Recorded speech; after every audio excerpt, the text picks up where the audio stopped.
little champs, this is Veena from Learn with Veena. So today we will discuss an important topic. But वो topic आपको guess करना है कि वो topic है क्या, ठीक है? So guys, आज मेरा घूमने का मन किया, ठीक है? तो मैं क्या की, मैं बाहर देखी, उसके बाद मैंने एक स्टेटमेंट बोला. क्या स्टेटमेंट बोला? Probably it may rain today. इसका मतलब क्या है कि आज बारिश हो सकती है, क्योंकि वैसे भी अभी बारिश का सीजन चल रहा है, ठीक है? तो मेरा आज घूमने का मन कर रहा था. मेरा मन कर रहा था कि आज मैं अपने दोस्तों के साथ बाहर जाऊं, थोड़े मतलब गोलगप्पे खाऊं, थोड़ा मस्ती करूं. तो फिर मैंने क्या किया, मैंने सोचा कि जाने के पहले एक बार चेक कर लेते हैं बाहर. मैंने क्लाउड्स देखे, ऊपर देखा, तो फिर मैंने देखा, सब कुछ देख के फिर मैंने सोचा कि आज बारिश हो सकती है, ठीक है? तो फिर इससे तो आपने चैप्टर के नेम को गेस कर ही लिया होगा, क्योंकि यहाँ पे जो वर्ड आया है प्रोबेबली, इससे आई नो दैट आपने चैप्टर का नाम गेस कर लिया होगा. So guys, yes, this chapter name is probability, ठीक है? आज हम लोग प्रोबेबिलिटी के ऊपर डिस्कस करेंगे. तो आए दिन हम लोग अपने लाइफ में रोज कुछ ना कुछ स्टेटमेंट बोलते ही हैं, कुछ भी देख के, ठीक है? मान लो हम स्कूल के लिए निकल रहे हैं और रास्ते में हम कहीं अटक गए, तो हम क्या बोलते हैं? Probably we may get late for school today, ठीक है? हम बोलते हैं कि आज हम स्कूल के लिए लेट हो जाएंगे, ठीक है? उसी तरीके से कभी कभी क्या होता है कि ट्रेन है ना, मतलब ट्रेन लेट आती ही रहती है, तो हम लोग उस वक्त भी एक स्टेटमेंट निकालते हैं कि प्रोबेबली ट्रेन में गेट लेट टुडे, ठीक है? आज ट्रेन भी क्या है कि लेट आ सकती है. तो यहाँ पे जो आप ये प्रोबेबली वर्ड देख रहे हो, प्रोबेबली देख रहे हो, मे देख रहे हो, ये हमें क्या बताता है? ये हमें क्या इंडिकेट करता है? ये हमें इंडिकेट करता है that events what we are taking that is not likely to happen, that is not certain to occur, ठीक है? वो जरूरी नहीं है कि वो होगा, वो हो भी सकता है, वो नहीं भी हो सकता. Probably और may जो उसमें यूज किया था, वो क्या इंडिकेट करता है? वो इंडिकेट करता है that event under consideration is not certain to occur, कि जो भी इवेंट है जरूरी नहीं है कि वो होगा, ठीक है? मैंने बाहर देखा, मैंने बाहर देख के सोचा कि आज बारिश होगी, पर हो सकता है कि आज बारिश हो ही ना, ठीक है? अचानक से फिर धूप आ जाए और बारिश ही ना हो, ठीक है? हम मतलब जब जा रहे थे स्कूल के लिए, तो हमने सोचा, हम रास्ते में कहीं अटक गए और हमने सोचा कि हम स्कूल के लिए लेट हो जाएंगे, पर हो सकता है कि हम स्कूल के लिए लेट ना हो, ठीक है? तो यहाँ पे इसके चांसेस हैं कि हो सकता है, ठीक है? एंड तो यहाँ पे प्रोबेबिलिटी का हमारा क्या डेफिनेशन हो जाएगा? तो इसी से बना है प्रोबेबिलिटी, ठीक है? प्रोबेबिलिटी का डेफिनेशन क्या हो जाएगा कि जब हम उसी अनसर्टेनिटी को जब हम लोग मैथमेटिकल टर्म में मेजर करते हैं, वो होता है हमारा प्रोबेबिलिटी. जैसे कि probability is the mathematical measurement of uncertainty, उसी अनसर्टेनिटी को, ठीक है, जब हम लोग मैथमेटिकल टर्म में मेजर करते हैं, तो वो हो गया हमारा प्रोबेबिलिटी.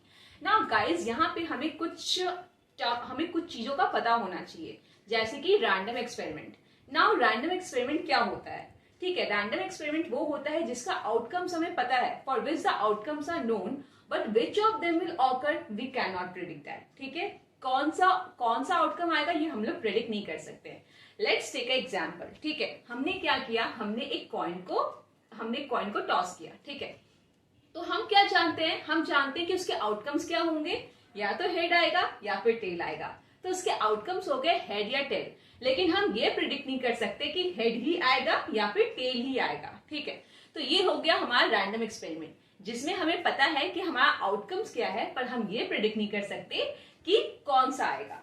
इसके बाद हमारा आता है, यहाँ पे हमने वर्ड देखा आउटकम.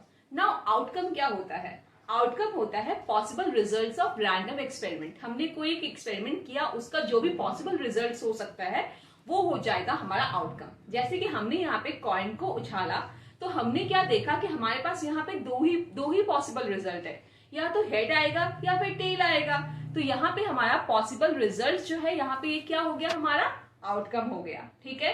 तो यहाँ से हमें ये चीजों का पता होना चाहिए कि हमारा रैंडम एक्सपेरिमेंट क्या है, हमारा आउटकम्स क्या है और हमारा इवेंट क्या है. तो इवेंट क्या हो जाएगा? All possible outcome, etch possible outcome of a trial. हम लोग जो भी ट्रायल कर रहे हैं, उसके सारे पॉसिबल आउटकम जो है हमारे इवेंट हो जाएंगे. Now guys, probability of an event क्या हो जाएगा फिर?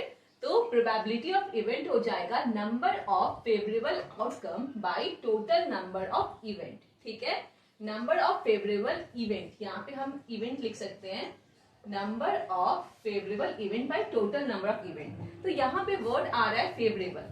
नाउ यू विल थिंक कि ये फेवरेबल क्या है। ठीक है, इवेंट तो मैंने आपको बता दिया, इनफैक्ट मैंने आपको बता दिया कि रैंडम एक्सपेरिमेंट क्या है। हम लोग कोई भी एक्सपेरिमेंट कर रहे हैं वो रैंडम एक्सपेरिमेंट हो गया। ठीक है, उसमें जो नंबर ऑफ हमारा, हमें पता है कि उसमें कौन कौन से आउटकम्स आ सकते हैं। ठीक है, तो वहां पे टोटल नंबर ऑफ आउटकम्स हो जाएंगे। हमें आउटकम्स का तो पता होता है, पर कौन सा आउटकम आएगा ये हमें पता नहीं होता, तो वो हो गया हमारा रैंडम एक्सपेरिमेंट। ठीक है, तो यहाँ पे वर्ड आया है हमारा फेवरेबल। अब फेवरेबल क्या हुआ, लेट्स टेक एन एग्जाम्पल। तो हमने क्या किया, हमने 2 कॉइन को टॉस किया। ठीक है, हमने 2 कॉइन्स को टॉस किया, तो वहां पे हमारा पॉसिबल आउटकम्स क्या हो सकता है, वहां पे हमारा पॉसिबल आउटकम्स हो सकता है कि मान लो हमारा दोनों में हेड आएगा। ठीक है, या फिर हमारा दोनों में टेल आएगा, या फिर हमारा एक में हेड एक में टेल आ सकता है, या फिर हमारा एक में टेल एक में हेड आ सकता है। यही हमारा पॉसिबल आउटकम होगा।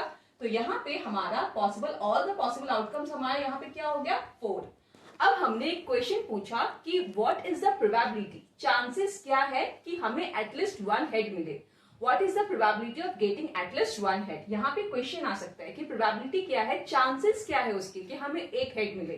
तो यहाँ पे आप देख सकते हो कि इसमें हमें हेड दिख रहा है, इसमें तो हमें हेड दिख नहीं रहा है, ये क्रॉस हो जाएगा, ये चांसेस हो ही नहीं सकता ना। इसमें भी हमें एक हेड दिख रहा है। ठीक है, और इसमें भी हमें एक हेड दिख रहा है, तो ये सारे हमारे क्या हो गए, फेवरेबल आउटकम। तो ऐसे हम फेवरेबल आउटकम्स निकालते हैं। यहाँ पे हमें क्या हो गया कि हमें अगर क्वेश्चन पूछा जाए that what is the probability of getting at least 1 head, तो यहाँ पे हमारा क्या हो जाएगा, हमारा नंबर ऑफ फेवरेबल आउटकम हो जाएगा 3। और यहाँ पे हमारा टोटल नंबर ऑफ आउटकम क्या हो जाएगा, हमारे टोटल आउटकम्स कितने हुए, 4, 1, 2, दिस इज 1, 2, 3 एंड 4। तो यहाँ पे हमारे टोटल नंबर ऑफ आउटकम्स कितने हुए, 4, और हमारा फेवरेबल आउटकम कितना हुआ, 3, क्योंकि हमें एटलीस्ट 1 हेड चाहिए। तो 1 हेड के लिए हमने देखा कि हमारे 3 आउटकम्स में एटलीस्ट 1 हेड है। तो यहाँ पे अगर हमें पूछा जाए what is the probability of getting at least 1 head, तो यहाँ पे probability of getting at least 1 head क्या हो जाएगा, 3/4, क्योंकि प्रोबेबिलिटी ऑफ इवेंट क्या होता है, number of favourable event by total number of event. तो टोटल नंबर ऑफ इवेंट यहाँ पे हमारा क्या है, 4, और फेवरेबल इवेंट हमारा यहाँ पे क्या है, 3। तो ये हो जाएगा हमारा 3/4। तो what is the probability of getting at least 1 head, that will be 3/4। तो इससे आपको ये प्रोबेबिलिटी ऑफ द इवेंट हम कैसे निकालते हैं, ये आपको फॉर्मूला समझ में आ गया होगा। नेक्स्ट क्लास में हम इसके सम्स को डिस्कस करेंगे।